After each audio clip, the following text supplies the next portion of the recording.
Ursula ভর ডেন তিনি এলেন, অনেকগুলো চুক্তি স্বাক্ষরিত হলো।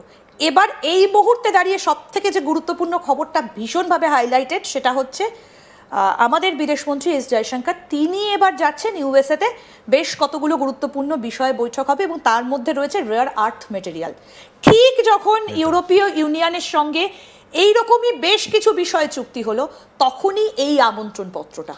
এর মধ্যে কি কোনো রকম কোনো কানেকশন রয়েছে বলে আপনি মনে করেন? দেখুন, আমি পাতিপুকুর মার্কেট থেকে মাছ কিনি বলে গড়িয়াহাট মার্কেট থেকে কিনতে পাবো না এরকম তো কোনো কথা নেই। আমার মাছ খেতে ভালো লাগে, যেখানে ভালো মাছ পাবো আমি খাবো। এই ইন্ডিপেন্ডেন্ট সোভারেন মাইন্ডসেটটাকেই তো ইনফ্লুয়েন্স করার চেষ্টা করছে ভারত বারংবার। আমার যদি মনে হয় যে আমি ইউএসের সাথে কোনো একটা ডিল করে প্রফিট বেশি পাবো, আমি সেই ডিলটা করব। আরে ম্যাডাম, আমি বারংবার আপনাদের এখানে বলছি ব্যালেন্স ডিপ্লোমেসি। আরে না না, অত ভালো কথা বলে আমি বারংবার আপনাকে একটা কথা বলছি, বারংবার আন্তর্জাতিক সম্পর্ক ডিপ্লোমেসি ধান্দাবাজদের সাবজেক্ট, কোনো ভালো লোকের সাবজেক্ট নয়। কোনো ভদ্রলোক পাড়ার দিয়ে শুনেছেন কোনো ভদ্রলোক পাড়ার গিয়ে ইন্টারন্যাশনাল অ্যাফেয়ার্সে নেগোসিয়েশন করতে গেছে? জীবনে যায় না। এই যে ব্রিক্সের যে ঘটনাগুলো ঘটে, মানে সাধারণ মানুষের কী মনে হয় যে হট করে সকালবেলা উঠে ইউরোপিয়ান ইউনিয়নের ভদ্রমহিলা মনে করলো না না মোদি ভালো লোক, চলুন আপনাদের সাথে আমরা একটা ইকোনমিক ডিলে। No, there is hard core negotiation এবং 3-4 মাস, 4-4 মাস, 6-6 মাস এবং বছরের পর বছর নেগোসিয়েশন হয় যে আপনাকে আমি এতটুকুনি দেবো, আপনি আমাকে কতটুকুনি ছাড়বেন। ম্যাডাম, ইন্টারেস্ট বাদ দিলে কোনো রাষ্ট্র আপনার বন্ধুর কোনো কনসেপ্টে বসবে না। ইন্টারেস্ট চলে গেলে কেউ আপনার সাথে থাকবে না। পয়েন্ট ইজ আন্তর্জাতিক সম্পর্ক এবং এন্টায়ার ডিপ্লোমেসিটা হচ্ছে কূটনীতি ব্যাপারটা। কেন কারণ কূটনীতি ব্যাপারটায় কোনো পুরো গোটা ঘটনাটাই হচ্ছে ধান্দাবাজদের। সুতরাং যাদের মস্তিষ্কটাই চলছে একটা মানে ক্রিয়েটিভিটি হবে, সেখান থেকে গেন প্রফিট লসটা ভাববো, সুতরাং তারা তো পুরো এন্টায়ার ফ্রেমিংটাই ওইভাবে করবে। এটা ভারতবর্ষের ইন্টারেস্ট দেখবে, ট্রাম্পের ইন্টারেস্ট দেখবে এবং সেখানে কি নেগোসিয়েশন। সেখানে ইউরোপের 27টা দেশের সঙ্গে এই চুক্তিটা হলো। ইইউ এর প্রেসিডেন্ট যেখানে এসেছিলেন, 27টা দেশ সম্মত হয়েছে। আমি স্টেপ বাই স্টেপ বলে দিচ্ছি। ইউরোপিয়ান ইউনিয়ন থেকে এসছে 27টা দেশ, চুক্তি হয়েছে, চুক্তিপত্র আছে, সেই চুক্তিপত্রটা অ্যানালাইসিস হচ্ছে। পেছনে প্রচুর স্ট্র্যাটেজিস্ট আছে যারা অ্যাকচুয়াল ন্যাশনাল সিকিউরিটির স্ট্র্যাটেজি করে। সেই লোকগুলোকে কি করা হয়েছে, সেই লোকগুলোকে গত 2 মাস ধরে বলা হয়েছে যে তোমরা এই এন্টায়ার মানপত্রটা পড়ো, ভালো করে পড়ো যে কি কি জিনিস আছে। এবার এখান থেকে পয়েন্ট বার করো, পয়েন্টগুলোকে বার করে সেগুলোকে ক্লাব করো, করে দেখো আমেরিকার সাথে কি কি চুক্তি করা যেতে পারে। এবার এই চুক্তি করে একটা ডকুমেন্ট রেডি হবে।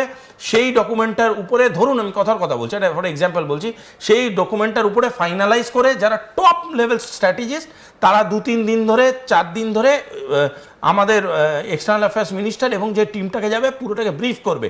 টপ স্ট্র্যাটেজিস্টরা যখন ব্রিফ করে দেবে যে we want this kind of things, এইবার ওনারা গিয়ে ওখানে নেগোশিয়েট করবেন, এরা ব্যাকআপ টিম হিসাবে এখানে নেগোশিয়েট করবে। এটা হলো গোদা প্রসেস এবং হবে ওখানেও সাকসেস। ভারত এখন এই মুহূর্তে দাঁড়িয়ে সেই নেগোশিয়েট করার জায়গাতে রয়েছে। আমি এবার আপনার কাছে জানতে চাইবো, এতক্ষণ ধরে ইউনাইটেড নেশনসের সিকিউরিটি কাউন্সিলে ভারত সদস্য হবে কি হবে না, কেউ ভেটো দেবে কিনা, অনেক আলোচনা করলাম, কিন্তু বিষয়টা হচ্ছে ভারত যদি সিকিউরিটি কাউন্সিলের স্থায়ী মেম্বার হয় তাহলে ভারতের প্রফিটটা কোথায়? দেখুন, ভারতের প্রথম যে প্রফিটটা ভারতবর্ষ বিভিন্ন জায়গা থেকে পেতে পারবে সেটা হলো ভারতবর্ষ প্রচুর ডেভেলপমেন্টাল ফিজিক্স অফ ডিফেন্স যেটা নিয়ে কাজ করতে পারছিল না, সেই জায়গাগুলো এক্সপোজার পাবে। বহু দেশ রেস্ট্রিকশনসগুলো ভারতের কাছে যেগুলো ছিল সেই রেস্ট্রিকশনসগুলো অনেকটাই লেভি হবে। দ্বিতীয় যে জিনিসটা হচ্ছে, ভারত যে নিউক্লিয়ার কনসেপ্টের দিকে এগিয়ে নিয়ে যেতে চাইছে, তাদের এন্টায়ার নর্মাল সিস্টেমটাকে, এখানে অস্ত্রশস্ত্র শুধু নয়, সেই সিস্টেমটা নর্মালি এগিয়ে নিয়ে যাওয়ার জন্য বিশ্বের গ্লোবাল সাপোর্টটা পাবে। আর তা ভারতের যে নব অ্যালাইনমেন্টগুলো আছে, সেই নব অ্যালাইনমেন্টগুলো অনেকটা কম্পোজ হবে, মানে সবাই একত্রিত হবে। দেখুন, আমি আপনার বন্ধু মুখে মুখে বলছি যে যখন আপনি ঝাড় খাবেন আমি পালাবো ফোন অফ করে, সেটা হতে পারবে না। নাও এই অ্যালাইনমেন্টটা তৈরি হবে। ক্লাবিং অ্যান্ড ডিক্লাবিং, এই কনসেপ্টটা যত পাওয়ারফুল হবে তত Bharat as a state of affairs strong. কিন্তু এতগুলো এসসিও, ব্রিক্স, ইউনাইটেড নেশনসের সিকিউরিটি কাউন্সিল, এতগুলো যদি গ্রুপে ভারত ঢুকে যায়, কোথাও একটা হ্যাফাজার্ড হয়ে যাবে না তো? আমি একটা এক্সাম্পল দিই, এই যে কোয়াড, তার অস্তিত্ব এখন প্রায় নেই বললেই চলে। সুতরাং এইরকমভাবে কোথাও একটা গুরুত্ব হারিয়ে যাবে না তো?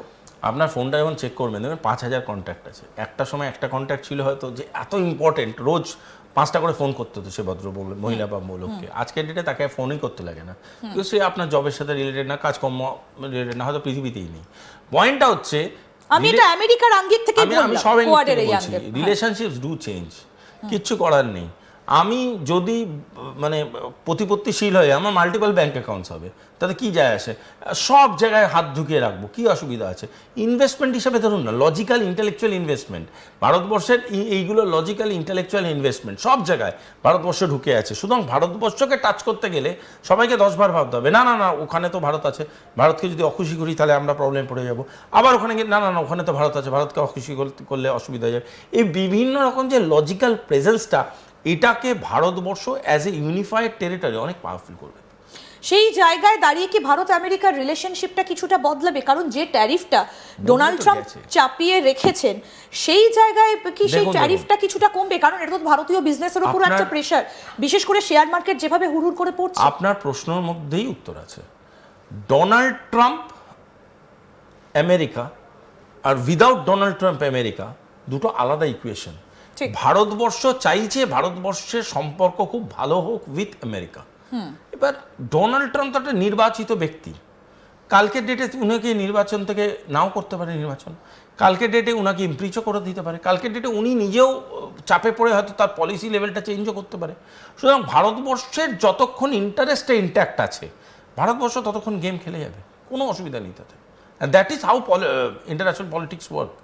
ঠিক, অর্থাৎ এর মধ্যে দাঁড়িয়ে অনেকগুলো বিষয় কিন্তু ভীষণভাবে তাৎপর্যপূর্ণ, এবং যেটা সুভাষিসবাবু বলছেন যে এই আন্তর্জাতিক সম্পর্ক বা কূটনীতিতে চিরকালীন শত্রু বা চিরকালীন মিত্র বলে কেউ নেই। কারণ চীনের সঙ্গে ভারতের সম্পর্ক বা চীনের সঙ্গে পাকিস্তানের সম্পর্ক কিন্তু এখন অনেকটা সেই পথটা প্রশস্ত করে দিয়েছে। অনেক ধন্যবাদ সুভাষিসবাবু। উর্সুলা ভর ডেন তিনি এলেন, অনেকগুলো চুক্তি স্বাক্ষরিত হলো।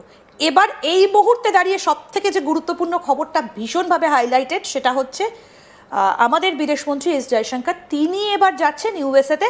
বেশ কতগুলো গুরুত্বপূর্ণ বিষয়ে বৈঠক হবে এবং তার মধ্যে রয়েছে রেয়ার আর্থ মেটেরিয়াল। ঠিক যখন ইউরোপীয় ইউনিয়নের সঙ্গে এইরকমই বেশ কিছু বিষয়ে চুক্তি হলো, তখনই এই আমন্ত্রণ পত্রটা।